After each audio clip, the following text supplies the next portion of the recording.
Welcome back to the Tech Talks Daily podcast, a show that brings you the latest in technology, entrepreneurship, innovation, and latest trends on the digital landscape. I'm your host, Neil C. Hughes, and today we have a special guest joining us. His name's Kyle Wong. He's from a company called Emplifi, and we're going to be exploring the world of user-generated content and discuss how businesses can leverage the power of UGC to scale, create authentic experiences for their customers, and stay ahead in this ever-evolving social media landscape. So today, we're going to be talking about what is UGC. Let's define it and also learn more about how businesses can scale with it, some of the challenges that brands face when starting a UGC strategy and how to overcome them, the evolution of the user-generated content out there and its impact on social media and social commerce. And I'd also like to explore the importance of authenticity in the customer experience and what we create online, how to achieve that authenticity. And also, yes, we've got to explore the worlds of UGC versus influencer and celebrity campaigns, what has more power and why. And hopefully, if we've got time, provide some real-world examples of successful UGC strategies and what we can learn from them. So buckle up and hold on tight, because no matter where you're listening in the world, it's time for me to beam your ears all the way to Miami, where Kyle Wong is waiting to join us in a conversation where we explore the fascinating world of user-generated content here on Tech Talks Daily. So a massive warm welcome to the show, Kyle. Can you tell the listeners a little about who you are and what you do? Thanks for having me, Neil. My name's Kyle, and I'm currently the Chief Strategy Officer at Emplifi. We're a customer engagement platform that helps brands maximize the ROI off of social media.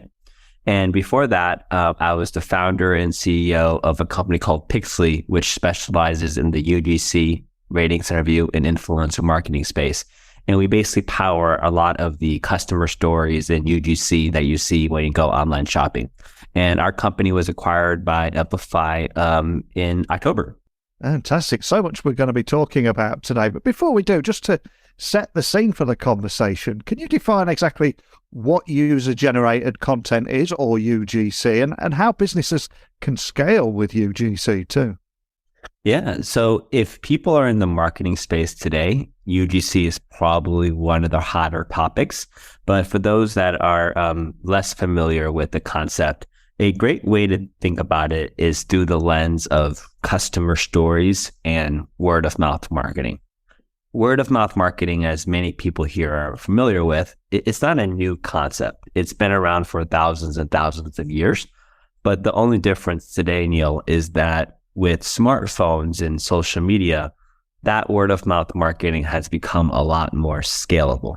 And it's come in the format of photos and videos, and is shared very quickly and often on social media. And the byproduct of word of mouth marketing that is in photos and videos format that is shared actively on social media, we consider user-generated content. And we are all surrounded by that content everywhere we look, on every platform that we spend our time. So I'm curious, from a brand's point of view, what are the biggest challenges that a brand faces when starting a UGC strategy? Yeah. So what we like to tell brands is whether they like it or not, this content is going to be shared. Yeah. Now, the real question is, what are you going to do with it? Because you can't prevent customers from sharing this content, right? So what we like to say is a general good rule of thumb for brands is if you have positive customer stories that are being shared about your brand, it is in your best interest to amplify that and to have your happy customers tell your brand story for you. Now, to do that, there are several challenges like you discussed. One is the volume of content that is out there. It comes from a lot of different channels and lots of different touch points, and it's really hard to monitor all that.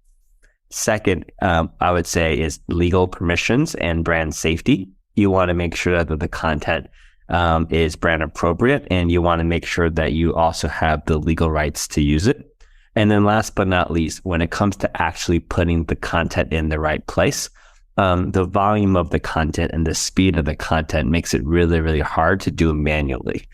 So manually giving it to a web developer and having him or her publish it on your site, it just becomes very, very cumbersome. And I think over the last few years in particular, this space has continued to evolve at a rapid pace. So I'm curious, how have you seen the evolution of user-generated content? And also, have you seen the impact on social media and social commerce evolve? Are you noticing any big changes? What have you seen over the last few years? Yeah, so to give you a little context here, we started our company in 2012, right around the time that Instagram came out with an Android app.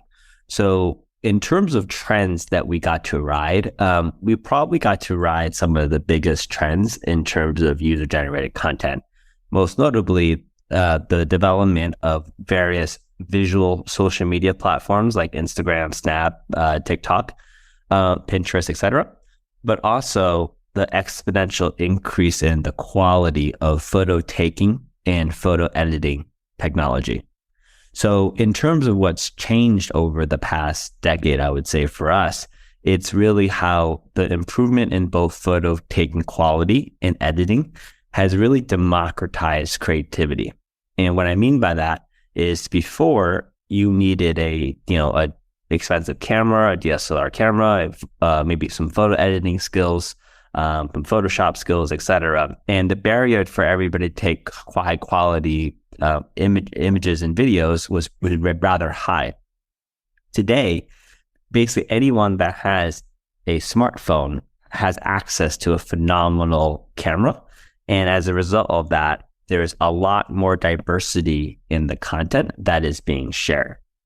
Now, the second question you had was on social commerce in particular. Yeah. One of the things that have really evolved over the past couple of years is the development of short form video. And a lot of that comes from both the camera quality, but also the editing quality. So many people and many viewers on this show probably are familiar with the TikTok made me buy it trend. Yeah. So I think that's pretty self-explanatory how platforms like TikTok help influence purchase.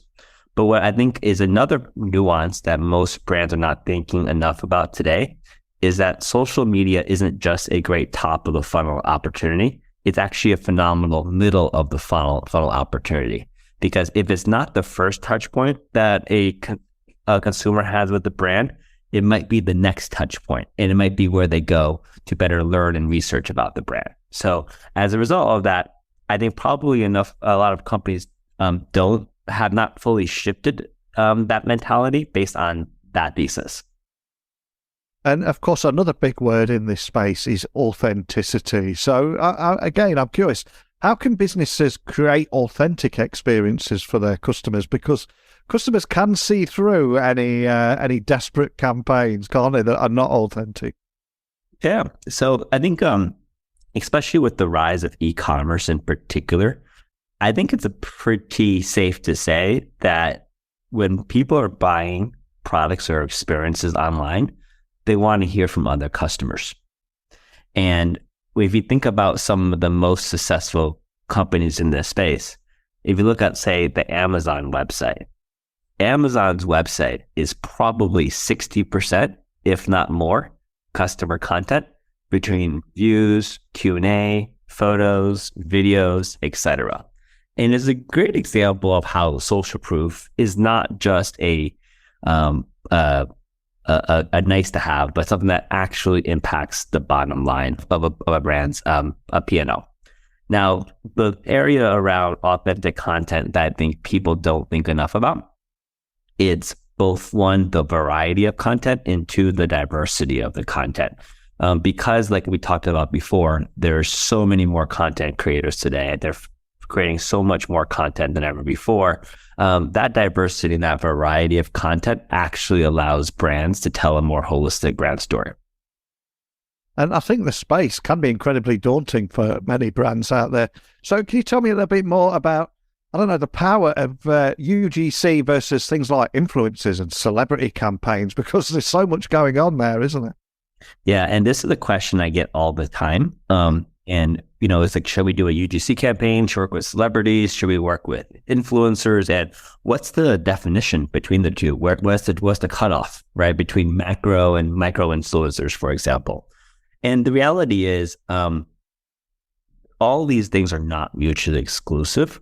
I personally think a better way to think about it is really the difference between top-down versus bottom-up creative. Top-down creative meaning different photos and content that the brand commissions for various campaigns and things that they want to go, work with a professional photographer to create. And bottoms-up creative is, in my opinion, content that is generated from your community, that can be your customers, it can be your employees, it could be micro influencers, it could be macro influencers, it could be celebrities. And the reality is the companies that are kind of best in class in this space have a combination of all the above. And just to bring to life some of what we're talking about here, especially for brands that are navigating these uncharted waters for the first time, do you have any examples of brands that have successful UGC strategies and launched them and having a big difference to their campaigns, just to bring it to life, to help people understand how it might work in their world? But are there any examples that you can share?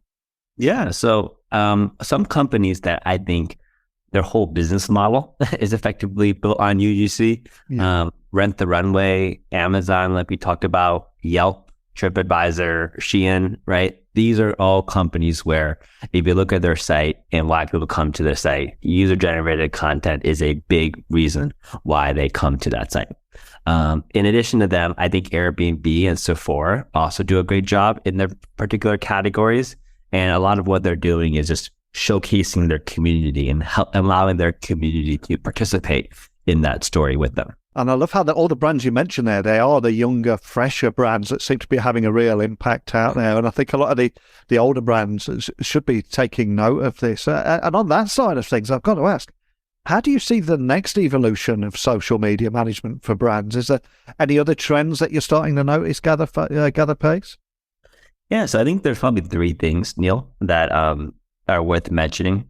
First, I believe a winning social strategy today encompasses both the management of the social media platforms themselves and also the byproduct of these social media channels, which is the social content that is produced. You cannot do just one or the other today. You have to be basically, you have to very much be vigilant about managing the content that comes from social media channels. The second thing is when it comes to the content from social media channels, there's both offense and defense that a brand needs to play. And most brands, when there's negative stuff said about their brand, whether it be via customer support or social media channels, I believe that most brands have a general strategy in place when it comes to dealing with the negative stuff. But when it comes to the positive content that is shared about their brand, I don't think most brands have a strategy in place. And that, of course, is where I think we come in. And the last but not least, I think the third thing I would say is that social, if done well, can make the rest of your marketing efforts more effective. I think in the marketing world, there's a lot of this about attribution. But I think there should be equal conversation when it comes to influence, because like I mentioned before, if it's not the first touch point, it's definitely a main touch point, because right after they go to your website, there's some social channels usually pretty high up there in terms of where people go to find more information about your brand. And you mentioned a few moments ago of where you fit in all this and how you're helping your businesses. So I've got to ask, what is your big focus for this year? I appreciate there's probably not too much you can share, but is there anything you can share about what you're focusing on and what's taking up your time right now? There's two areas that I'm particularly very excited about, and that this ties into the future of social media. First is short form video. I believe that short form video is not just a phenomenal awareness and discovery opportunity, but probably one of the best educational opportunities as well. And obviously platforms like TikTok, Instagram Reels, YouTube Shorts, etc., are great examples of this. The second is AI. And a lot of the improvements in AI will allow, in my opinion, marketers to be a lot more effective and allow them to better manage their time. So where AI, I think, is particularly exciting is when it comes to replacing some of the repetitive tasks that marketers need to do today. And the reality is all marketers, every single marketer I've ever talked to is overworked at the moment, especially over the past few years. So really excited about some of the improvements recently in AI and what that will mean for marketers. And as I said at the very beginning of the podcast, the space seems to be moving at 1,000,000 miles an hour, and it can be challenging trying to keep up to speed with the latest trends, how things are evolving. So on that side of things, it almost creates a real pressure on everyone to be in a state of continuous learning. So the question I've got to ask, because I'm sure this will help people as well, is as someone that's in this space, where or how do you self-educate and keep up to speed with those trends? I personally love both TikTok and Twitter for learning, partially because this space, especially anything when it touches digital, it just moves at such a fast pace that when something becomes a best practice, it also then becomes slightly outdated. So for me, I love the speed of Twitter when it comes to sharing information and the community that's on there. And I love TikTok when it comes to just learning about new things, because that doesn't mean that all my education is done on those platforms, but at least it's a great way for me to discover topics that I'm very interested about to then do further research on. Well, at Emplifi, you do have a reputation for bringing marketing, care and commerce together to help businesses close that customer experience gap and everything that we talked about there. And for anyone listening that just wants to explore this space a little bit more and maybe contact your team or your good self, what's the best starting point for everything? Yeah, so we're pretty active on social media as this company that is very active there. So Emplifi.io is the website, and Emplifi_IO is our Twitter handle. Awesome. Well, I'll get those links added to the show notes so people can find you nice and easy. So much I love chatting with you today. We covered a lot in a short amount of time, from about how businesses can scale with UGC, how to create those authentic experiences for customers. It's a huge topic. We could talk a lot more about it, but I'd love to see how the landscape evolves this year. Maybe get you on later in the year, see what trends you're noticing. But more than anything, just thank you for joining me today. Yeah, thanks for having me. And, this is a topic that you mentioned. It changes every single quarter. So it's definitely something where I'm happy to kind of chat again later this year and talk about what's the latest and greatest. And as always, we appreciate you tuning in to the show here at Tech Talks Daily. Don't forget to subscribe to the podcast on your favourite platform so you don't miss an episode. If you did enjoy today's conversation, please consider leaving us a review and sharing the episode if you know someone that might find it useful. And finally, if you've got any questions, feedback, suggestions or future topics or guests that you'd like to feature on this show, please reach out to me on techblogwriter@outlook.com if you want to send me an email, or Twitter, Instagram, LinkedIn. Just send me a DM on @NeilC.Hughes. But that's it. We've reached the end of this show. So thank you as always for tuning in, and hopefully you'll join me again tomorrow. But thanks for listening, and until next time, don't be a stranger.